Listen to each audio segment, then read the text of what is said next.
The Chicago Bulls look to keep up their winning ways today when they face the Charlotte Hornets. But before I talk about that, I want to talk to you guys about why I'm honestly tired of the Zach LaVine trade saga already and can't wait for it to just reach its conclusion. We're talking about that, plus how the Bulls are generating more threes naturally and it's impacting their offense. All that, plus a little bit of the mailbag right after this.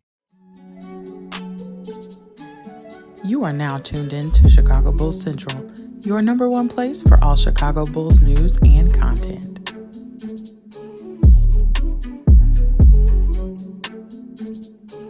What's going on, Bulls fans? Welcome to another episode of Chicago Bulls Central, your number one spot for everything Chicago Bulls related. I'm the host here, Haize, but more importantly, you guys can follow the channel at Bulls Central Pod on every single social media platform we happen to be on. With that being said, let's go ahead and get into the content for today. So I'm tired of the Zach LaVine trade saga. I'm just sick and tired of it, to be 100% honest with you guys. And part of the reason why I'm sick and tired of it is I'm tired of all the trade rumors that most of them aren't going to amount to much of anything. Every national media pundit using the Zach LaVine scenario and saga to talk about why their team could trade it.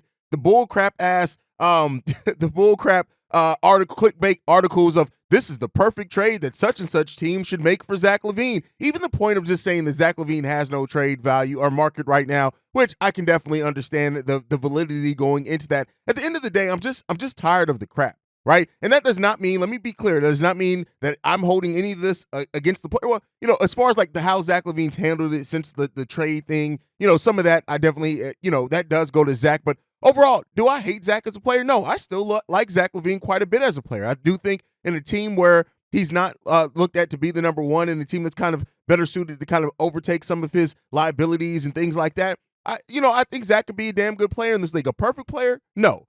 A player that's going to lead you to a championship? No, we already know that. Does he have his own issues with basketball IQ? Things like that? Yes, those things all exist there. But when it comes down to it, this ain't about the player. I'm just tired of the trade saga and drama around my favorite basketball team. That's kind of what it's just that, right? And even hearing the things like, oh, well, Zach LaVine is getting ready to come back, which, the injury report of him being more healthy and more optimistic on his outlook and Billy Donovan coming out with that, which is all good, right? You need Zach LaVine to be back on the court. You need him to be playing well so that the Bulls can move him. But at the end of the day, I'm just ready to see whatever's next for the Chicago Bulls team to come outside of this trade drama. And even, the people asking, well, can you convince Zach to stay on this? And even kind of the division it causes between the Chicago Bulls fan base, which is so weird because most Bulls fans, before this, it's so polarizing for so many people. And you've now seen people, even the people who say like, oh, he's being made the scapegoat. People who just want to, the same people who are against giving Zach LaVine the max are now the same. It's just the people who just want to be contradictory to whatever the team goes to, right? I'm tired of that as well. When the Bulls, the dumb people said the Bulls should have just let him walk, which is the stupidest thing in the world, to let a player walk for nothing that's that young. Those same people now are like, oh, Zach's being made the scapegoat. You didn't even want him here. You didn't want him here, right? So it's just, like I said, it's already when your team's losing, it sucks, right? And this team has things that they absolutely need to continue to improve on. But then when you have a team that's losing on top of a fan base that's tired, and then you have your people who just want to be, it's the weirdest thing in sports. Sports fans who just want to be right about something, right? Who it's not even about the optimistic or the objective view of what's going on with the team. It's just they just want to be right. That's a big part of like my friend Casual Kelder, right? He's just somebody who just wants to be right about something. It's just at this point where it stands right now. Because we all kind of know where this is going, and I understand we still have potentially well over a month of this. I know everybody's kind of locked into that December 15th date, but this can go well into mid-January as well. We'll see how far it goes into that. But I'm just ready for this whole era to just be over as far as like this trade saga with Zach LaVine to just be over. I'm just being quite frank. You guys know. Usually on the daily episodes, I come in, I give you guys the facts, I go over some stats and things that's going on with the team. But really, when it comes down to it, the way that I look at it is this. We see where this is going. We see, like, it is what it is. And at this point, the Bulls' job is to get the best deal possible for Zach LaVine.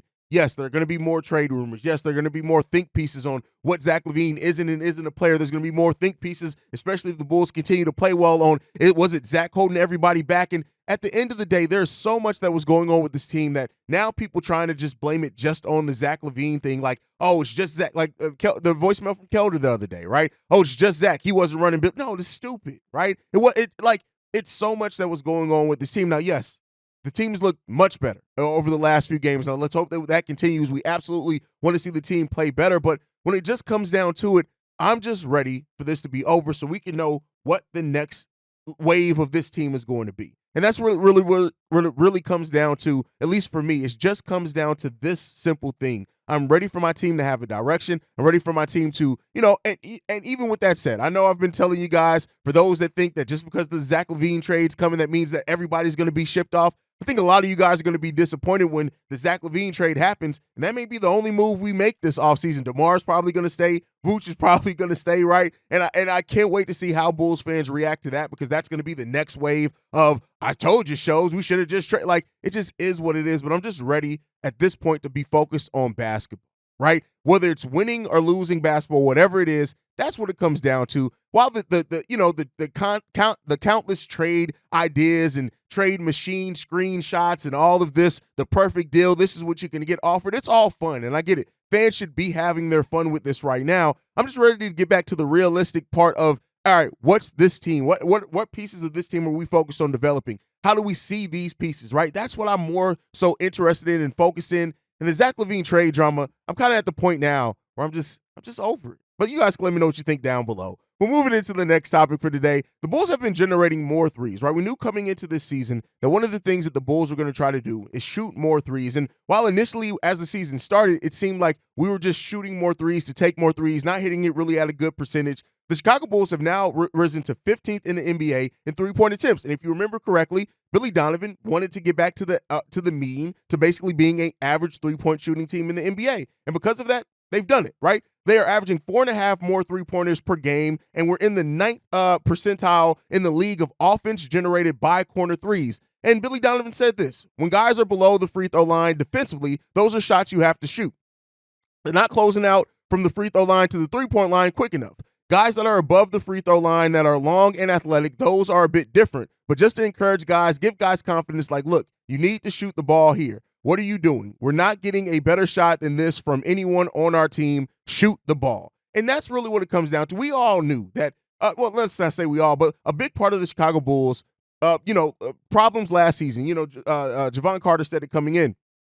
He being an opponent of this team, he's just, guys weren't going to shoot. And so now that we're seeing that this team is that reluctance to shoot is going away. Specifically, if you take that corner three is one of the most efficient shots in the game of basketball, especially if it's open. So now that we're seeing the Bulls take that corner three shot a lot more and hitting it at a better clip, it's opening up the offense. But again, when you're generating threes the right way, it's not just about how the three-point shot, you hitting a lot of three-point shots being what saves your bacon or anything like that. It's about that now that you're a threat to shoot the three-point shot, when people do close out, now you attack the closeouts, which is why moving without the ball is also important. So us getting a combination of those two things from the Chicago Bulls team right now is putting the Bulls in a place where we're playing pretty solidly, right? So the additional three-point shooting right now is a big part of why you're seeing players like Patrick Williams, Ayo Dosunmu be able to get to the lane and get to the rim, and even getting some foul calls as well, right? And Kobe, and what he's done masterfully. He's one of the biggest aspects of the Bulls taking and making more threes as well. And so the Bulls right now are a team that's shooting the ball 35%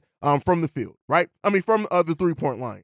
That's not the best in the NBA. It's there's a lot of teams around that 35% mark that can change any day and time. So the Bulls are a little bit below middle of the pack as far as the percentage there. But it's affecting the offense flowing so much better by the way that they're able to now actually be a threat from the three-pointer, because they're hitting it at a decent enough clip, taking enough of them where they can now attack closeouts and things like that. So as this team now is becoming that team and also playing with the quicker play style as well, we're seeing the offense be much better. Right now, since Zach LaVine's been off the floor, and again, this is not a thing to crap on Zach. This is just, to go over that time period, which hasn't been a huge sample size either. The Bulls are averaging almost 6.5 more points per 100 possessions. So again, we are playing a better style that is more conducive to this roster, and you're seeing the confidence as well come out in these players. And because of that, we're playing an extremely fun to watch and effective brand of basketball. Then when you add in the defense that we're playing as well, the rebounding, the getting out in transition, this is a team that right now the offense is looking and flowing much more better than what it did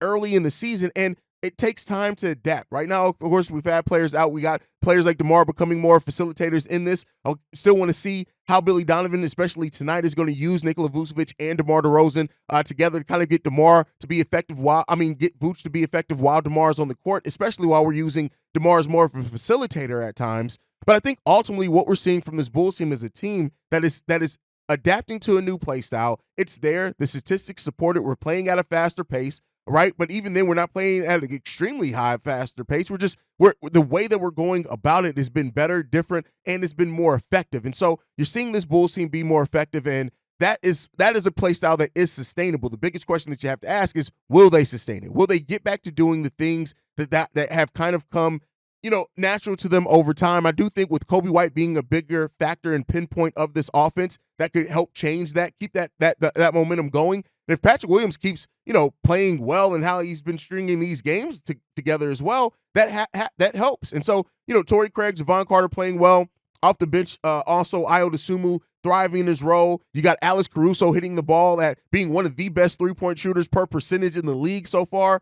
So you really gotta like that. Patrick Williams, for example, over the last 6 games, 13.7 points per game, almost 5 rebounds per game, 1 steal, 1 block per game in 31 minutes. And he's shooting the ball back to 41% at three-point shot. Now, he's only taken 4 attempts in that. But again, we're seeing players adapt now and play better. And this new play style is a big part of it. And we're taking advantage for once of the athletes that we have all up and down this roster as well. And they are thriving in this. So, it's good to see the Chicago Bulls improve in areas that are meaningful. And we can see if that improvement stays going on tonight when they do face the Charlotte Hornets. Now, the Charlotte Hornets are going to be without Melo Ball. So there you go with that one. The Hornets are 2-3 in their last 5. Terry Rozier and Miles Bridges are both averaging over 20 points per game. And this is the Charlotte Hornets team that is not winning a lot of games this season. Let's just be clear there. So this is a team that the Bulls should absolutely be able to come in and get a victory against. They shouldn't be outclassed. Now, one thing with this Bulls team that we know, we've said that before, and they've been completely get completely waxed by a team. So this is another team that can spread the ball around. They have scorers, people that can, get going scoring-wise. Terry Rozier, Miles Bridges, just talked about them and what they're averaging. But P.J. Washington and Brandon Miller and Gordon Hayward as well, all averaging over 14 points per game. And then you got Mark Williams coming in, averaging 13 and 10 for this team as well. So this is a team, and one thing that we've seen with the Chicago Bulls is that teams that have a lot of people that can score, that can shoot the ball reasonably well, that gives the Bulls fits. And so right now you want to look at that.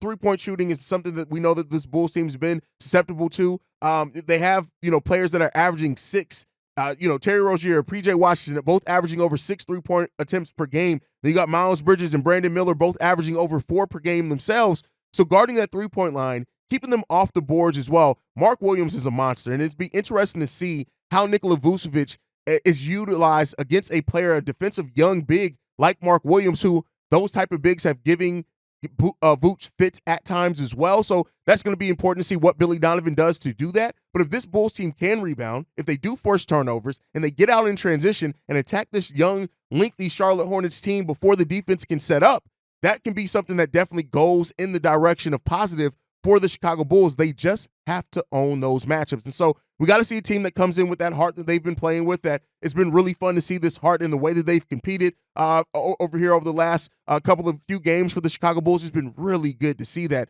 And to see if the Bulls can get a long winning streak going, get there, a 3-game winning streak. Can the Bulls do it, right? That's going to be a big question for this team as well. We're at home. So, we've been playing better at home recently. Can we give this home crowd something to really have fun with, right? That's what you want to see from the Chicago Bulls team today.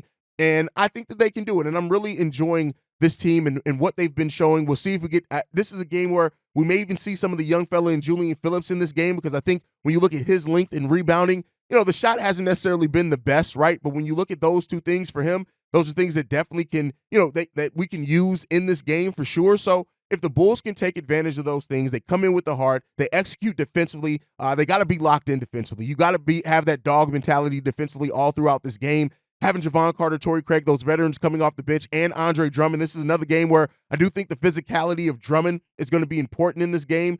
with the Charlotte Hornets and what they have there as far as lengthwise. I think he can definitely come in this game and be an important piece. And let's see how Billy Donovan manages his minutes again in this. But, Mark Williams right now is day-to-day. He's listed as that on their injury report. I would expect him to play. I think he played in their last game. But outside of Mark Williams, they really don't have, a big. They do got Nick Richards there, who's 7 feet, 245 pounds. He's been averaging 8 points and basically 6 rebounds on 75% shooting. So if our backup big can beat their backup big and put some pressure on that, I think this can be a game where the Bulls are going to play pretty well in. So that's my thought process on it. But before we go for today, we got a voicemail that I want to get into. This is one of my favorite callers. This one's from Michael Korn. Hello, Haize.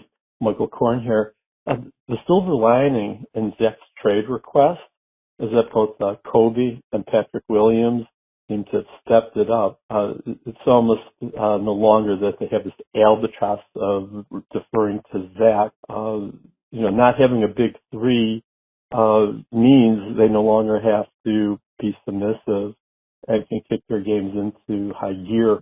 Besides seeing Kobe going off on with his threes, which is awesome to see, I really enjoyed watching P. Will taking Zion one-on-one. Looking forward to your pregame for Wednesday. Have a good one, man. Kobe White and Patrick Williams stepping up in Zach's absence, and that's just real, right? We are seeing these young players really round out their games really well, and that's why I always go to say, and I know it's gotten some critique from Bulls fans at times when this guy's like, it's too early to call somebody a bust, right? I think we are so quick to make a determination on a player in this modern society is that it's like instant gratification, and the microwave mindset is what I call it. Like, boom, a player with third year, they should be ready to go, and that's not always the way that it works, right? Especially when you got players that need to work out their confidence or the role has been changing. But we're seeing Kobe White play with a level of confidence right now that's just, it's so refreshing to see Kobe round out to the player that he's rounding out to. And I would go on to say this, right? Kobe White is showing some of the things that until this Bulls team gets that true superstar, Kobe White may very well end up being the face of the franchise. And I know that's crazy to say if you think about like going back to that 2021-22 season where a lot of Bulls fans were hoping and calling for Kobe White to be traded. But Kobe White and the identity that he brings to the team, him and Alex Caruso, right, that they bring to this team, that they are close to being really kind of the backbones and pillars of what this team is going to be until we get that superstar that really ascends and pushes us even further. And, very big parts of what this team is going to be is Kobe White. Patrick Williams, is really good to see him play aggressively, be involved in the team as well. And I think that definitely helps him kind of stay more engaged. It's just how involved he's been in the team game plan and stuff like that. But like I said before, we're seeing Patrick Williams averaging 13, 7, and 5, right, and where he's not really averaging that many more shots than what he got before. It's still basically the same 10 shots that he's been taking his whole career, but he's just being more effective in it. It's how he's getting those shots, trying to get to the rim, trying to get to the free throw line a little bit more as well. That's what we're seeing. And, seeing these two guys really ascend, and then I would assume we'll be able to step in at times where like Alex Caruso's down and him being able to thrive in that as well. It's really good to see these young players take the steps up. And, we still got other young players we haven't seen a lot of. We got Dalen Terry, Julian Phillips, Adamas Sanogo. We also got Ernalot Batim. We got Justin Lewis, who I got to get that G League review episode out because Justin Lewis he's just not showing what I thought he'd be showing. But again, first year back from ACL injury, so that plays into it also. But I think just ultimately when you're looking at with this team this is a team that is the young players are starting to understand what the place that they have in building the identity of this team. And going forward, that's the best thing that you want. If your young players are taking a big part of what your identity is going forward, that's building blocks, right? And so for so long, a big part of the identity of the core three of this team was players that were over 30. And that, while, you can win some games with that, I'm not saying at all, I'm not this player where it's like, oh, everybody over 30 always got to go. But when you're not a team that's a surefire playoff contender, when you're fighting for playoff contention, and you're hoping on development. One thing that we've always looked at with this team is that for this team to raise their ceiling, development always had to be a big part of that. And so now, the young players weren't really given the opportunity or just not performing in a way that you saw that. You are now seeing how these young players are not only part of, but helping build that identity of what the Chicago Bulls can and will be in the future. And considering the Zach LaVine trade that's pending to go down, they're going to be an even bigger part of that future going forward. And like I said, until we get a superstar in here or whatever else, they can continue to develop. And seeing the players develop, that's always a fun thing for me. I get it. instant gratification. But one of the best things about being a Bulls fan was seeing players like Kirk Hinrich develop, seeing Ben Gordon, Luol Deng develop, right? Seeing Derrick Rose blossom into the MVP caliber player that he was, seeing Taj Gibson go from a player that not many people knew what to expect with him being drafted by the Chicago Bulls to being one of the favorite Chicago Bulls on the team. And then one of my favorite Bulls of all time, Joakim Noah, a player that personally I did not like when the Bulls draft. I hated that draft selection. I can't remember who I wanted the Bulls to draft instead of him, but it was somebody. But then he ends up turning into one of my favorite Bulls of all time, right? So it's a fun part of the story when you get young guys that really grow, develop, and are part of the backbone, core, and identity of your team for years and years and years. And so let's hope that we're going to get that with these guys as well. Long-winded answer to a short voicemail, but that's what it is. Thank you guys so much for tuning in to another episode of Chicago Bulls Central. Make sure you guys are following the show at Bulls Central Pod. You can send us any feedback, questions, comments, concerns, bullscentralpod@gmail.com. Lastly, if you want to leave a text message and our voicemail for the mailbag, the number to do so, 773-270-2799. We are the number one spot for everything Chicago Bulls related, thanks to you guys. And like I like to end every episode on, go Bulls. Love you guys. See red if you can, y'all. Peace. This has been a presentation of the Break Media.